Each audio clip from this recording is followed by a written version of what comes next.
Hello everyone, welcome back to the channel. This is Smriti and I hope you people are doing good. आज के session में हम photosynthesis में जो right reaction conduct किया जाता है उस टॉपिक को कवर करेंगे. सो आइए आज का सेशन स्टार्ट करते हैं. जैसे कि आप सब जानते हैं, फोटोसिंथेसिस बेसिकली एक ऐसा प्रोसेस है जहाँ से आपके जो ग्रीन प्लांट्स हैं वो क्या करते हैं, फूड प्रोडक्शन करते हैं, राइट. फूड प्रोडक्शन भी कैसा, in the form of glucose. और जनरली ये ग्लूकोज जो बनता है ये कब बनता है, जब लाइट एनर्जी को ट्रैप किया जाता है और वो लाइट एनर्जी को केमिकल एनर्जी में कन्वर्ट कर दिया जाता है. तो उससे क्या होता है, जो प्लांट्स हैं वो अपना फूड को प्रोड्यूस कर सकते हैं. तो ये बेसिक कंडीशंस हैं जो फोटोसिंथेसिस के लिए रिस्पॉन्सिबल है. यानी अगर हम डेफिनेशन वाइज बात करें तो फोटोसिंथेसिस क्या है, ये एक ऐसा प्रोसेस है जिससे आपके जो ग्रीन प्लांट्स हैं वो क्या करते हैं, लाइट एनर्जी को केमिकल एनर्जी में ट्रांसफॉर्म करके फूड का प्रोडक्शन करवाते हैं. तो ये बेसिकली पूरा का पूरा प्रोसेस है. अब ये प्रोसेस चलता कैसे है, दो तरीके से चलता है, यानी दो मैकेनिज्म है. पहला है लाइट रिएक्शन और दूसरा है डार्क रिएक्शन. आज के सेशन में हम light reaction of photosynthesis topic को कवर करेंगे. सो आइए अब डिस्कस करते हैं कि लाइट रिएक्शन एक्चुअली क्या है और यहाँ पे क्या क्या चीज़ें होती हैं. सबसे पहला अगर हम लाइट रिएक्शन की बात करें तो लाइट रिएक्शन सबसे पहली तो चीज़ ये नाम से ही बता रहा है कि भाई प्रेजेंस ऑफ लाइट में ही ये अकर करेगा. इसके अलावा क्या है, कहाँ ये अकर करता है, बेसिकली थाइलाकोइड मेम्ब्रेन में अकर करता है. इसका मतलब भाई क्योंकि प्रेजेंस ऑफ लाइट चाहिए, यानी ये एक ऐसा सीरीज ऑफ रिएक्शन है जो सिर्फ लाइट की प्रेजेंस में ही अकर करने वाला है. तो इसकी वजह से इस रिएक्शन को हम लाइट डिपेंडेंट रिएक्शन भी बोलते हैं. अपार्ट फ्रॉम दिस ये अकर कहाँ करता है, अगर हम स्ट्रक्चर वाइज बात करें कि भाई प्लांट में ऐसी क्या जगह है जहाँ आपका लाइट रिएक्शन अकर करेगा, सो वो आपका थाइलाकोइड मेम्ब्रेन्स है, कहाँ, जो आपके क्लोरोप्लास्ट में प्रेजेंट है. तो वहाँ पर ये लाइट रिएक्शन जनरली अकर करता है. अब बात आती है कुछ स्टेप्स की जो इन्वॉल्व होते हैं या कुछ ऐसे चेंजेस जो अकर करते हैं ड्यूरिंग आर लाइट रिएक्शन. तो आइए अब उसको एक एक करके कवर करते हैं. सबसे पहला आप देख पा रहे होंगे लाइट रिएक्शन में आपके 4 बेसिक स्टेप्स इन्वॉल्व हैं. फर्स्ट आपका है फोटोन का एब्जॉर्प्शन, या आप कह सकते हैं लाइट का एब्जॉर्प्शन. सेकंड आता है फोटोलाइसिस, दैट इज वाटर का स्प्लिटिंग या स्प्लिटिंग ऑफ वाटर मॉलिक्यूल. इसके बाद आता है इलेक्ट्रॉन ट्रांसपोर्ट चेन का फंक्शन, और लास्ट में आता है आपका एटीपी और NADPH का फॉर्मेशन. तो ये 4 स्टेप्स हैं जो आपके पूरे के पूरे इन्वॉल्व होते हैं लाइट रिएक्शन को कंडक्ट करवाने के लिए. सो सबसे पहले बात करते हैं भाई लाइट एब्जॉर्प्शन की या फोटोन एब्जॉर्प्शन की, जो आपका सबसे फर्स्ट क्या है, रिएक्शन स्टेप है, या कह लीजिए सबसे पहला स्टेप है जो इन्वॉल्व होता है, या इनिशिएशन स्टेप है जो लाइट रिएक्शन को इनिशिएट करता है. देखिए फोटोन एब्जॉर्प्शन या लाइट एब्जॉर्प्शन में एक्चुअली क्या हो रहा है.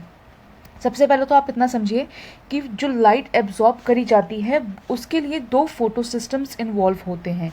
सबसे पहला आपका है photo system, I am writing in short PS, ठीक है, आप इसको पूरा लिखिएगा फोटो सिस्टम.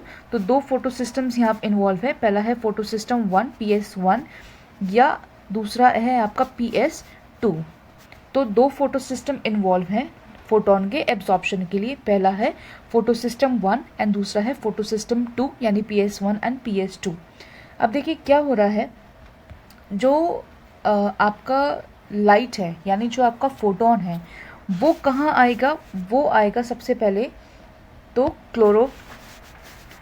क्लोरोफिल पिगमेंट के ऊपर. यानी जो आपका कलरिंग पिगमेंट है प्लांट के अंदर, कौन है, क्लोरोफिल है. तो जैसे ही जो आपका क्लोरोफिल का पिगमेंट है वो क्या करता है, जैसे ही उसके ऊपर फोटोन यानी लाइट जैसे ही उसको हिट करती है, यानी फोटोन क्या करते हैं, उसको हिट करते हैं, तो वो क्या करता है, क्लोरोफिल का मॉलिक्यूल या क्लोरोफिल पिगमेंट क्या करता है, जो फोटो सिस्टम 1 और 2 हैं उसकी हेल्प से इस फोटोन को या लाइट को एब्जॉर्ब कर लेता है. और जैसे ही वो लाइट को कैप्चर करता है, यानी जो क्लोरोफिल पिगमेंट जो एक्चुअली कहाँ प्रेजेंट है, क्लोरोप्लास्ट के अंदर प्रेजेंट है. तो यानी आप कह सकते हैं कि जो क्लोरोप्लास्ट के मॉलिक्यूल्स हैं वो क्या करेंगे, फोटो सिस्टम 1 और फोटो सिस्टम 2 की हेल्प से जो लाइट एनर्जी है उसको क्या कर लेते हैं, कैप्चर कर लेते हैं.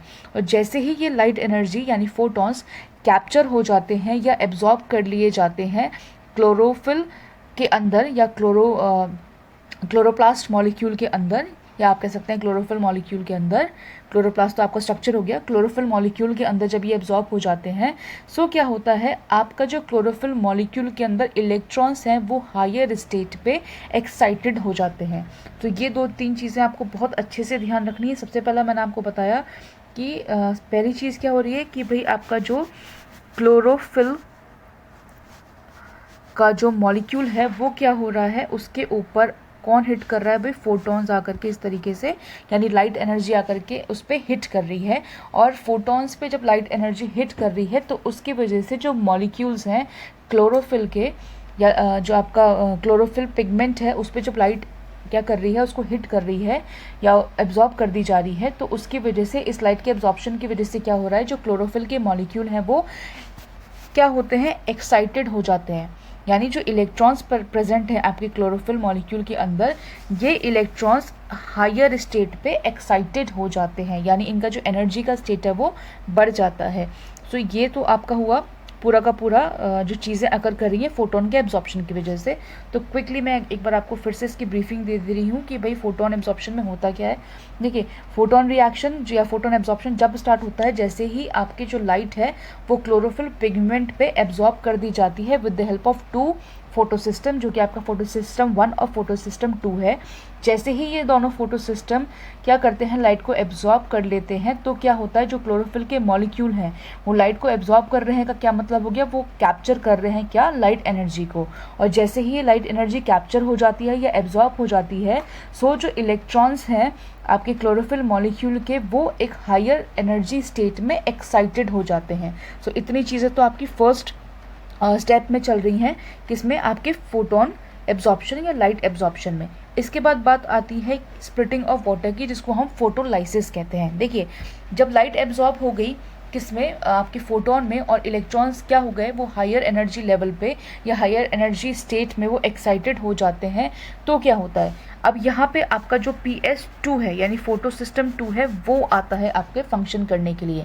तो देखिए, यानी स्प्लिटिंग ऑफ वाटर के दौरान जो आपका फोटो सिस्टम 2 है वो क्या करता है, जो आपके पिछले स्टेप के जो एक्साइटेड इलेक्ट्रॉन्स थे उनको इलेक्ट्रॉन ट्रांसपोर्ट चेन यानी ETC पे वो ट्रांसफ़र कर देता है। तो यानी फोटो सिस्टम 2 आपका स्प्लिटिंग ऑफ वाटर में यानी फोटोलाइसिस में क्या करता है, जो इलेक्ट्रॉन्स एक्साइटेड हुए थे आपके फर्स्ट स्टेप में, उस इलेक्ट्रॉन्स को क्या कर देता है, इलेक्ट्रॉन ट्रांसपोर्ट चेन में ट्रांसफ़र कर देता है। अब जब ये इलेक्ट्रॉन्स जो यहाँ फॉर्म हुए थे वो इससे होते हुए कहाँ ट्रांसपोर्ट हो गए, इलेक्ट्रॉन ट्रांसपोर्ट चेन में जाकर के ट्रांसपोर्ट हो गए, तो यहाँ यानी आपकी फोटोलाइसिस में क्या हो गया, इलेक्ट्रॉन का लॉस हो गया। तो ये जो इलेक्ट्रॉन लॉस हुए या लॉस्ट हो गए या इलेक्ट्रॉन की जो कमी हो गई, इसको रिप्लेस करने के लिए या जो लॉस हुआ है उसको ख़त्म करने के लिए या उसको ओवरकम करने के लिए जो वाटर है उसको स्प्लिट होना ज़रूरी होता है। सो यानी जो स्प्लिटिंग ऑफ वाटर है इसमें क्या हो रहा है, स्प्लिटिंग ऑफ वाटर में जो आपके फोटो सिस्टम 2 से इलेक्ट्रॉन ट्रांसपोर्ट कर दिए गए थे इलेक्ट्रॉन ट्रांसपोर्ट चेन पे, उस इलेक्ट्रॉन लॉस को रिप्लेस करने के लिए यहाँ क्या होगा, यहाँ पे जो आपका वाटर का मॉलिक्यूल है वो स्प्लिट हो जाएगा।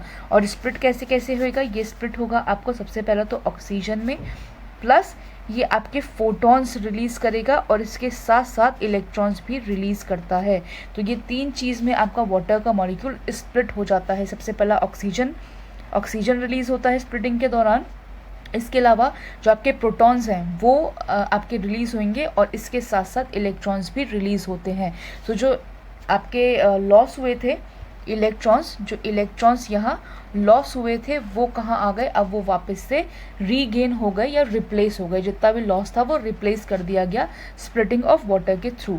अब देखिए, स्प्लिटिंग ऑफ वाटर जब होता है तो इसके लिए एक इक्वेशन से भी आप इसको समझ सकते हैं।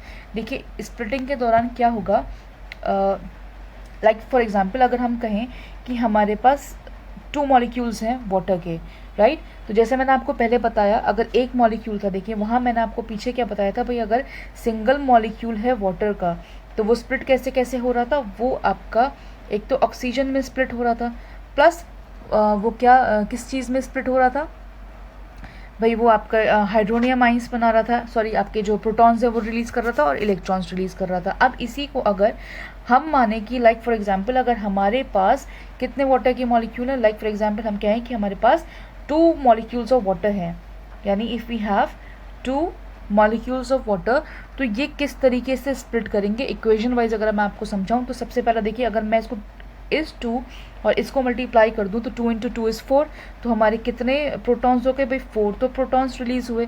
इसके साथ साथ इक्वल नंबर ऑफ इलेक्ट्रॉन्स भी रिलीज़ होंगे, यानी 4 ही इलेक्ट्रॉन्स रिलीज़ होंगे, प्लस इसके साथ साथ ऑक्सीजन भी रिलीज़ होगा। अब क्योंकि यहाँ कोई नंबर नहीं है तो हम इसको 1 काउंट करते हैं, तो 2 × 1 विल बी 2, तो आपका O2 इस तरीके से रिलीज़ हो जाता है। सो ये ओवरऑल इक्वेशन है।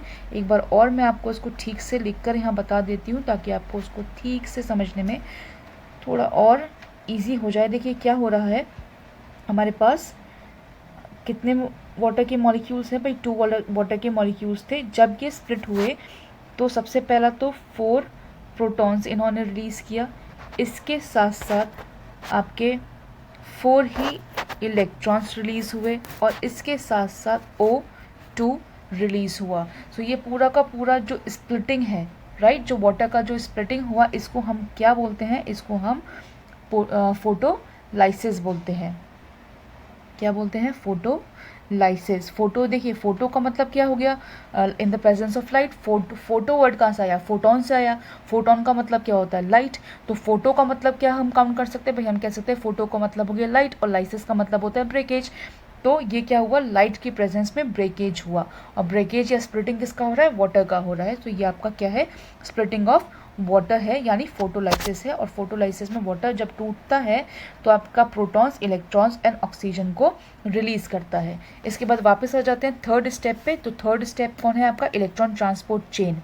अब देखिए इलेक्ट्रॉन ट्रांसपोर्ट चेन क्या है, इलेक्ट्रॉन ट्रांसपोर्ट चेन आपका क्या है, आपका एक सीरीज ऑफ प्रोटीन कॉम्प्लेक्स है सबसे पहला, जो कि एम्बेडेड रहता है का थैलाकॉइड मेम्ब्रेन के अंदर। सो ये आपको लोकेशन पता होना चाहिए कि इलेक्ट्रॉन ट्रांसपोर्ट चेन कहाँ प्रेजेंट है।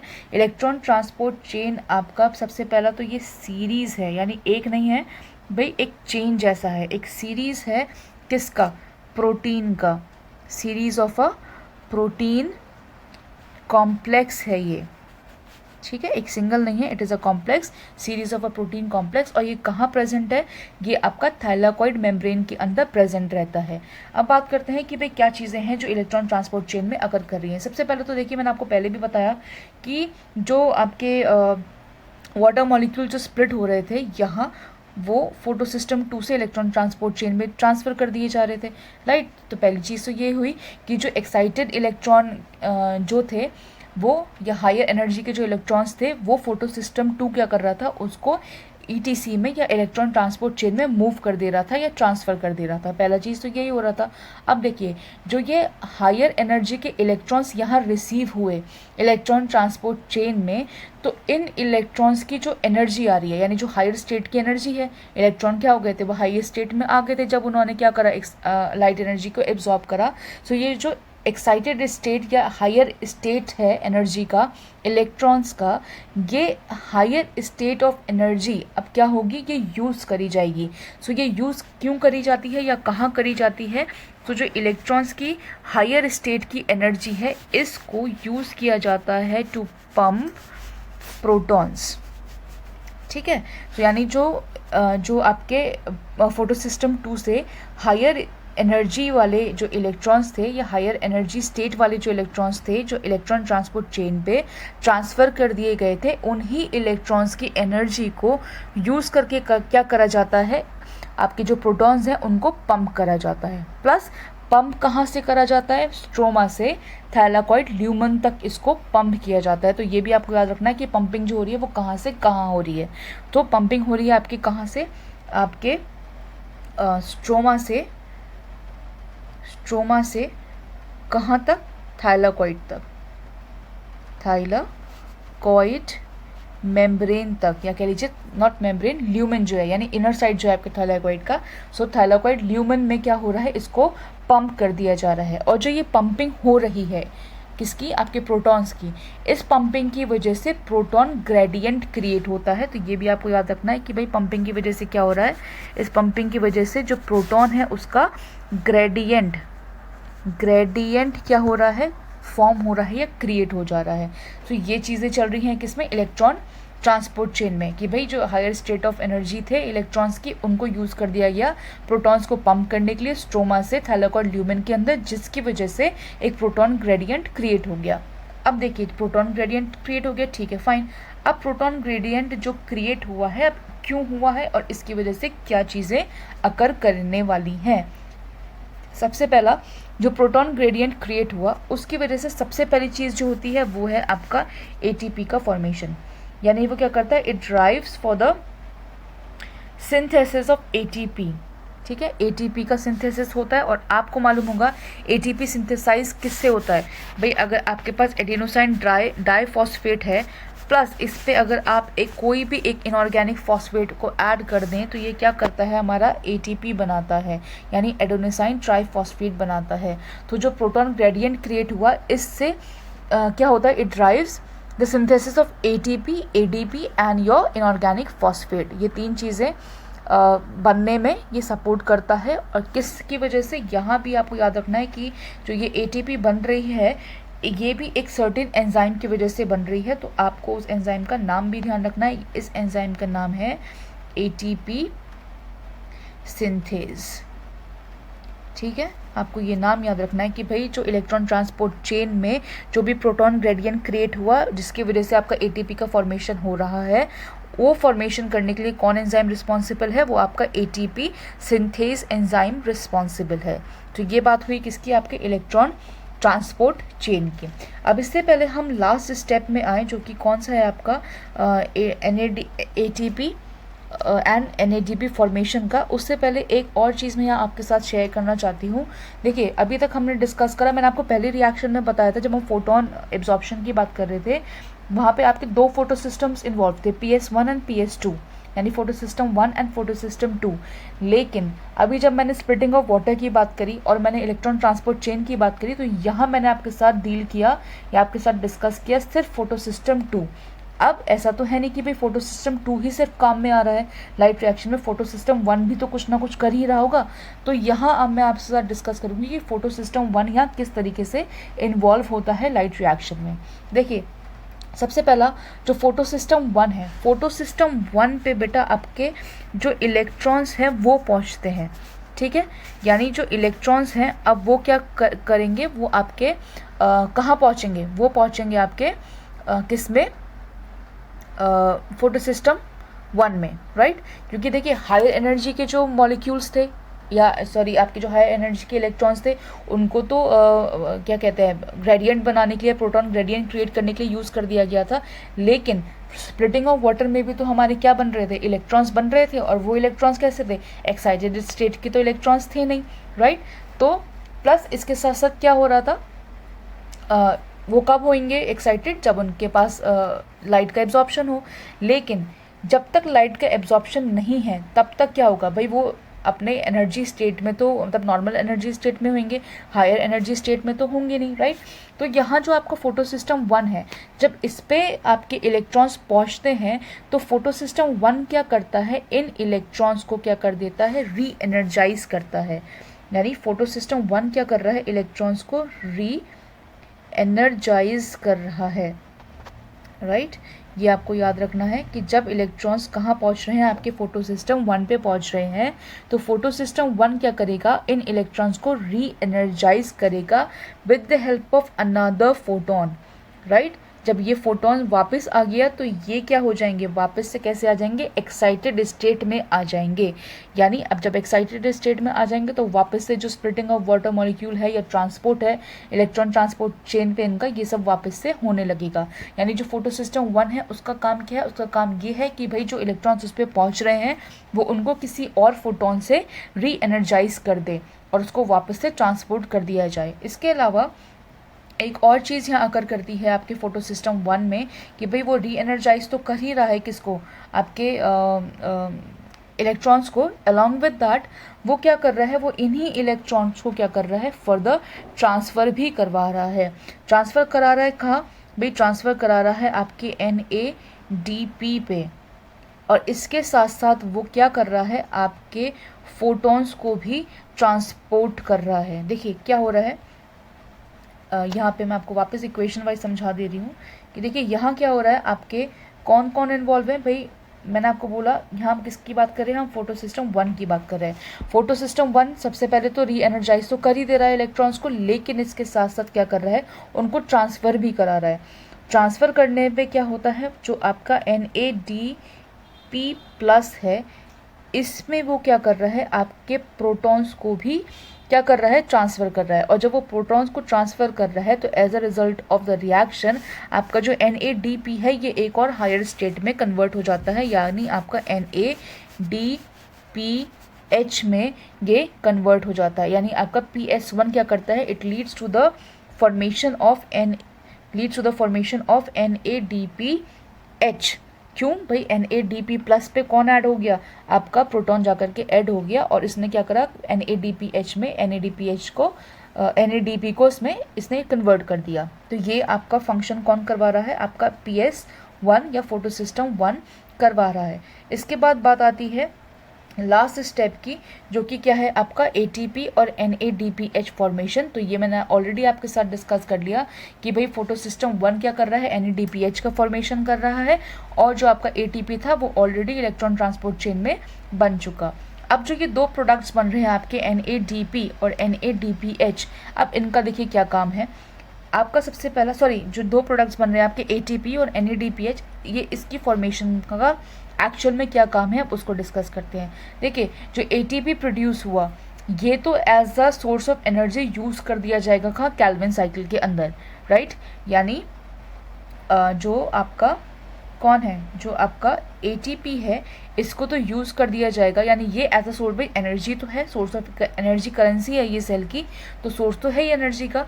सो जो ATP है ये एज अ सोर्स, यानी एनर्जी के सोर्स की तरह ही ये कहाँ यूज़ कर दिया जाता है, ये आपका कैल्विन साइकिल में यूज़ कर दिया जाता है। ठीक है, ये तो आपका फंक्शन रहा किसका, ATP का, कि भाई ATP फॉर्मेशन जो हुआ वो कैल्विन साइकिल में यूज़ कर दी गई।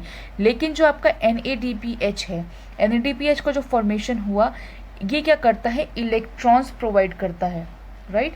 ये क्या करेगा, आपके इलेक्ट्रॉन्स को प्रोवाइड करेगा, ताकि जो कार्बन डाइऑक्साइड यूज़ हो रहा है किसमें, फोटोसिंथेसिस में, वो ग्लूकोज के अंदर कन्वर्ट हो जाए।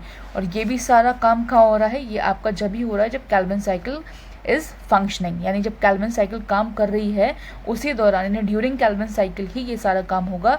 कि भाई ATP ने तो क्या करा, एनर्जी सोर्स का काम दिया, as a source of energy use हुआ वो कैल्विन साइकिल के अंदर। लेकिन जो आपके NADPH फॉर्मेशन जो हुआ था, इसने क्या करा, इट प्रोवाइडेड इलेक्ट्रॉन्स जो कि ज़रूरी है आपके कार्बन डाइऑक्साइड को ग्लूकोज में कन्वर्ट करने के लिए। सो ये आपके यूजेस थे किसके, आपके ATP जो फॉर्मेशन हुआ उसका, और आपका जो NADP का जो फॉर्मेशन, NADPH का जो फॉर्मेशन या प्रोडक्शन हुआ, ये उसका, उन दोनों का क्या है, यूज़ है कि भाई इसको किस तरीके से यूज़ किया गया था। तो आज के सेशन के लिए बस इतना ही।